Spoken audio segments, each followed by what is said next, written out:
우리가 매일 딛고 서 있는 발, 어쩌면 우리 몸에서 가장 홀대받는 부위일지도 모르겠어요. 그렇죠. 잘 보이지도 않고. 네. 하지만 사실은 우리 몸에서 가장 복잡하고 또 정교한 기계 중 하나라는 사실 혹시 알고 계셨나요? 오늘은 제공해주신 자료들을 바탕으로 우리 몸의 토대, 이 종아리와 발의 기능, 해부학을 아주 깊게 들여다보려고 해요. 단순히 뭐 뼈랑 근육 이름 외우는 그런 시간이 아니라 이 구조물들이 대체 어떻게 협력해서 우리가 걷고 뛰고 균형을 잡게 하는지 그 경이로운 원리를 파헤쳐보는 게 오늘의 미션입니다. 오늘 탐구의 핵심 키워드를 딱 하나만 꼽으라면 저는 변신이라고 말씀드리고 싶어요. 변신이요? 네, 발은 매 걸음마다, 그러니까 충격을 흡수해야 할 때는 아주 부드러운 젤리처럼 변했다가 또 땅을 박차고 앞으로 나아가야 할 때는 단단한 쇠 지렛대로 변신하거든요. 와... 오늘은 이 놀라운 변신을 가능하게 하는 부품들이 무엇이고 또 어떻게 작동하는지 그 비밀을 하나씩 풀어볼 겁니다. 지지, 완충, 추진력, 균형. 이 네 가지 기능이 바로 그 변신 과정에서 나타나는 결과물들이죠. 젤리에서 쇠 지렛대로 바뀐다니. 제 발이 걸을 때마다 거의 뭐 트랜스포머처럼 변신하고 있었다는 거네요. 그렇죠. 아주 적절한 비유입니다. 이걸 평생 모르고 살았다니, 와, 시작부터 정말 흥미로운데요. 좋습니다.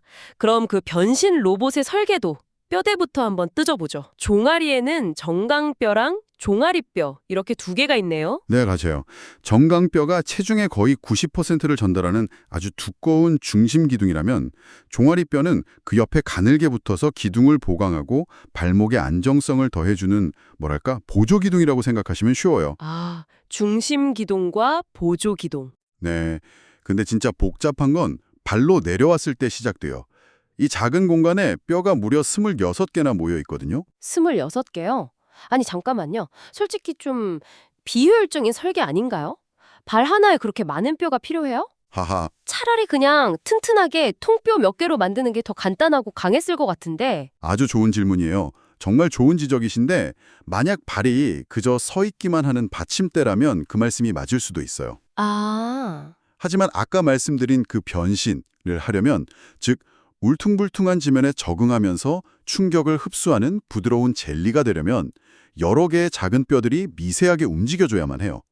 통뼈였다면 이런 유연한 적응이 불가능했겠죠? 아하. 그러니까 26개의 뼈는 비효율이 아니라 이 정교한 기능을 위한 필수 조건인 셈이에요. 그 변신을 위해서 일부러 잘게 쪼개놓은 거군요.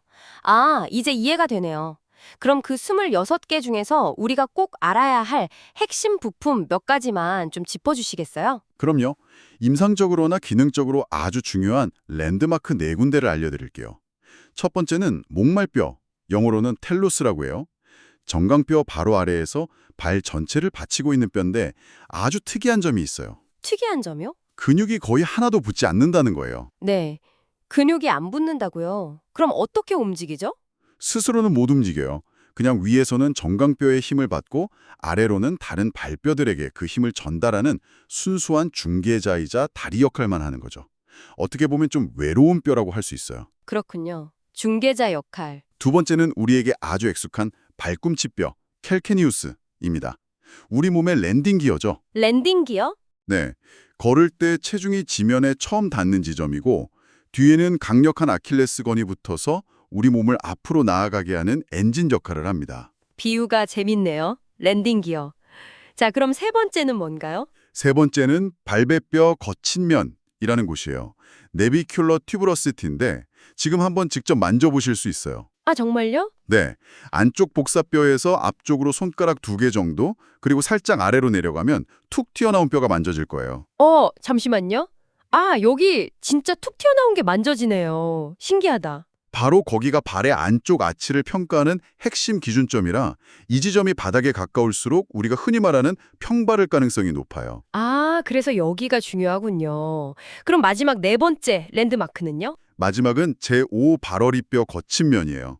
발 바깥쪽 날 중간쯤에 튀어나온 부분인데 여기도 발목을 심하게 적질렸을 때 인대만 다치는 게 아니라 이 뼈에 실금이 가는 경우가 아주 흔해요. 아, 정말요? 네, 저도 학창 시절에 농구하다가 발목이 꺾였는데 나중에 보니까 인대뿐만 아니라 여기 뼈까지 다쳤더라고요. 그래서 발목 삔 후에 이 부위가 유독 붓고 아프다면 꼭 확인해 봐야 하는 일종의 사고다발제역입니다. 알겠습니다. 목말뼈, 발꿈치뼈, 발배뼈 거친 면, 제5 발오리뼈 거친 면, 이 네 가지는 꼭 기억해 둬야겠네요. 자, 이렇게 잘게 쪼개진 26개의 뼈 퍼즐 조각들이 있는데 이걸 연결하고 또 움직이게 하는 관절과 인대는 어떻게 되어 있나요? 가장 중요한 관절 두 가지를 먼저 말씀드릴게요. 첫째는 진짜 발목 관절, 그러니까 목말 종아리 관절이에요. 이건 문에 달린 경첩처럼 주로 발목을 위아래로 까딱까딱 움직이는, 즉 발등을 굽히고 펴는 움직임을 담당해요. 잠시만요. 발목 관절이 경첩처럼 위아래로만 움직인다면 제가 울퉁불퉁한 산길을 걸을 때 발이 어떻게 땅에 착 붙어 있을 수 있는 거죠? 발이 좌우로도 기울어져야 할 것 같은데요. 정확해요. 바로 그 움직임을 만들어내는 핵심이 두 번째 중요한 관절, 목말밑 관절이에요. 아, 목말뼈 밑에 있는 관절. 네, 이름 그대로 목말뼈 바로 밑에 있는 관절인데 여기서 발을 안쪽과 바깥쪽으로 기울이는 움직임이 일어나는 거죠. 우리가 자갈밭을 걸을 때도 넘어지지 않고 발바닥 전체로 땅을 디딜 수 있는 건 순전히 이 목말밑 관절의 섬세한 움직임 덕분입니다. 아, 위아래 움직임과 좌우 기울임이 서로 다른 관절에서 일어나는 거였군요. 와, 정말 정교하네요. 그런데 이런 관절들을 안정적으로 꽉 붙잡아주는 게 인대일 텐데 자료를 보니까 유독 한 군데가 사건의 중심처럼 보이더라고요. 네, 바로 가쪽 인대 복합체. 특히 그 중에서도 안목말 종아리 인대, 줄여서 ATFL이라고 부르는 인대예요. ATFL. 네, 아마 다들 비슷한 경험 한 번쯤 있으실 거예요. 길을 걷다가 발이 안쪽으로 확 꺾이면서 악! 하는 순간이요. 아, 있죠. 발목 염좌의 거의 90%가 바로 이 인대가 늘어나거나 찢어지는 손상이에요. 우리가 흔히 발목 삐었다고 할 때 범인은 거의 이 친구였군요. 그럼 반대쪽, 안쪽은 좀 괜찮나요? 안쪽에는 세모인대라는 아주 넓고 튼튼한 거의 철옹성 같은 인대가 버티고 있어서 훨씬 안정적이에요. 아, 다행이네요. 어지간한 충격에는 잘 다치지 않죠. 그리고 이런 인대들만큼이나 중요한 지지 구조물이 또 있어요. 바로 발의 아치입니다. 발바닥의 아치요. 이게 그냥 단순히 움푹 파인 디자인이 아니라고 들었어요. 그럼요. 발의 아치는 우리 몸의 충격 흡수 스프링이에요. 스프링? 네. 체중이 실리면 아치가 살짝 무너지면서 충격을 부드럽게 흡수했다가 땅을 박차고 나갈 땐 그 저장했던 에너지를 통통 튕겨내면서 추진력을 더해주죠. 근데 이 아치 구조는 뼈만으로는 유지될 수가 없어요.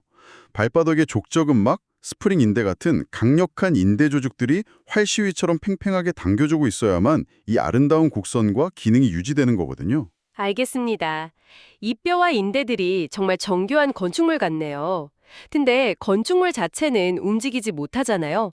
이걸 움직이게 만드는 설계도와 전선, 즉 신경과 근육은 어떻게 배치되어 있나요? 네, 이제 제어 시스템을 볼 차례죠.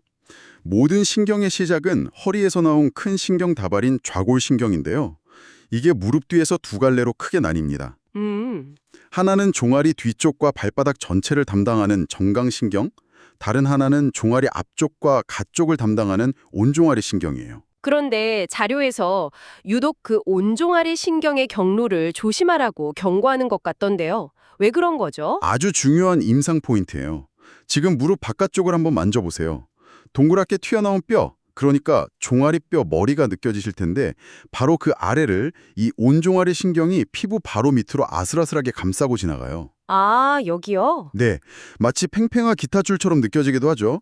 여기가 바로 그 신경이 지나가는 위험지대예요. 위험지대요. 그럼 여기에 무슨 일이 생기면 어떻게 되나요? 피부 바로 밑에 있다 보니까 외부 압박이 아주 취약해요. 다리를 꼬고 오래 앉거나 깁스를 너무 꽉 했을 때 혹은 외부에서 직접적인 타격을 받으면 이 신경이 쉽게 손상될 수 있거든요. 아, 그리고 이 신경이 지배하는 근육이 바로 발목을 위로 들어 올리는 근육들이에요.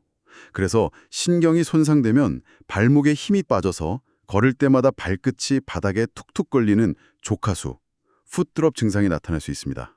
와, 신경 경로 하나가 이렇게 중요하군요. 그럼 이제 이 신경들의 지휘를 받는 근육들을 구역별로 한번 만나볼까요? 앞칸부터 시작해보죠. 네, 앞칸의 대표 선수는 앞정강근이에요. 이 근육의 별명은 안티트립 근육이라고 할 수 있어요. 안티트립. 네, 우리가 걸을 때 발이 땅에 끌리지 않도록 발목을 계속 위로 살짝 당겨주는 역할을 하거든요. 이 근육이 없으면 우리는 계속 발뿌리에 걸려 넘어질 거예요. 아, 넘어지지 않게 해주는 근육이군요. 그럼 가쪽칸은요? 발목을 안정시키는 역할을 한다고 들었는데요. 맞아요. 가쪽 칸의 긴 짧은 종아리근은 우리 몸의 사이드 가드라고 할 수 있습니다. 발목이 안쪽으로 꺾이지 않게 바깥쪽에서 꽉 잡아주는 중요한 안정화 근육들이죠. 이제 가장 크고 힘센 근육들이 있는 뒷칸으로 가보죠. 우리가 흔히 종아리 알이라고 부르는 바로 그곳이네요. 네. 뒷칸 얕은 층에 있는 장단지근과 가자미근, 바로 이 두 근육이 우리 몸의 메인 엔진이에요. 메인 엔진? 이 둘이 합쳐져서 강력한 아킬레스건을 통해 발꿈치에 붙는데 우리가 땅을 박차고 달리거나 점프할 때의 폭발적인 추진력은 모두 여기서 나온다고 보면 돼요. 그럼 그 엔진 아래 깊은 층에는 또 어떤 중요한 부품들이 숨어 있나요? 뒷칸 깊은 층에는 숨은 영웅들이 있습니다. 뒤정강근은 아까 말한 발의 안쪽 아치를 밑에서 강력하게 받쳐주는 아치 서포터 역할을 하고요. 긴 엄지발가락 굽힘근들은 땅을 움켜쥐면서 마지막까지 추진력을 만들어내는 역할을 하죠. 이 근육들이 조화롭게 작용해야 발의 안정성과 추진력이 완성됩니다. 좋습니다. 뼈, 관절, 인대, 신경, 근육까지 모든 부품을 다 살펴봤네요. 이제 이 오케스트라가 걷기라는 교향곡을 어떻게 연주하는지 들어볼 시간입니다. 아까 말씀하신 그 변신의 순간이 드디어 나오는 거군요. 맞아요. 그 변신의 과정을 설명하는 전문 용어가 바로 회내와 회외예요. 회외와 회외. 먼저 회내는 발이 땅에 쿵 하고 닿는 순간에 일어나요. 이때 발은 충격을 흡수하기 위해 발목이 살짝 안쪽으로 무너지면서 아치가 낮아져요. 아, 26개의 뼈들이 느슨하게 풀리면서 발 전체가 충격을 흡수하는 부드러운 젤리 상태가 되는 거죠. 충격을 흡수하기 위해 일부러 관절을 느슨하게 푸는 거군요. 와, 정말 똑똑한데요. 그럼 회외는 그 반대겠네요? 정확합니다. 충격 흡수 단계가 끝나고 이제 땅을 박차고 앞으로 나가야 할 때 회외가 일어나요. 발은 반대로 아치가 높아지고 뼈들이 서로 꽉 맞물리면서 26개의 뼈가 하나의 단단한 쇠 지렛대처럼 변해요. 젤리에서 쇠 지렛대요. 네, 이 견고한 상태가 되어야만 종아리 엔진이 만들어낸 힘을 손실 없이 지면에 전달해서 강력한 추진력을 만들어낼 수 있는 거거든요. 이야, 초기 입각기에는 충격 흡수를 위해 회내하며 젤리가 되고 추진기에는 회외하며 쇠 지렛대가 된다. 매 걸음마다 제 발 안에서 이런 변신이 일어나고 있었다니 정말 놀랍네요. 자료를 보니까 이 변신을 완성시키는 마지막 스위치가 있다던데요? 네, 바로 엄지발가락의 역할이에요. 땅을 박차고 나가는 마지막 순간 엄지발가락이 자연스럽게 위로 젖혀져야 해요. 아, 이 움직임이요? 네, 이 움직임이 발바닥의 족저근막을 팽팽하게 당겨서 마치 와이어를 당기듯 아치를 더 단단하게 만들어주거든요. 이걸 윈들러스 메커니즘이라고 하는데 이 스위치가 켜져야 발은 가장 효율적인 지렛대로 변신을 완성하게 되는 겁니다. 네, 오늘 우리는 26개의 뼈와 수많은 관절, 인대, 근육, 신경이 만들어내는 종아리와 발의 세계를 깊이 들여다봤어요. 이게 단순히 몸을 지탱하는 받침대가 아니라 매 걸음마다 젤리와 쇠 지렛대 사이를 역동적으로 변신하는 정교한 기계였다는 걸 알게 됐네요. 오늘 논의의 핵심은 바로 그 변신의 조화에 있어요. 발은 필요에 따라 부드러운 완충제도 되어야 하고 단단한 지렛대도 되어야 하거든요. 이 두 가지 상반된 기능이 보행 주기 안에서 너무 과하지도 부족하지도 않게 그리고 적절한 타이밍에 일어나야만 효율적이고 건강한 걸음이 가능해지는 거죠. 그렇다면 이런 질문을 던져보면서 오늘 이야기를 마무리할 수 있겠네요. 발의 아치와 그 안에 작은 근육들이 스스로 변신하는 이 섬세한 기능이 이토록 중요하다는 것을 알게 된 지금, 우리가 매일 신는 신발은 과연 어떤 역할을 하고 있을까요? 푹신하고 발을 단단히 지지해주는 현대의 신발들이 발 본연의 기능을 도와주고 있는 걸까요? 아니면 오히려 그 기능들이 발이 될 기회를 빼앗아서 우리 발을 점점 더 약하게 만들고 있는 것은 아닐까요? 한 번쯤 깊이 생각해 보실 문제입니다.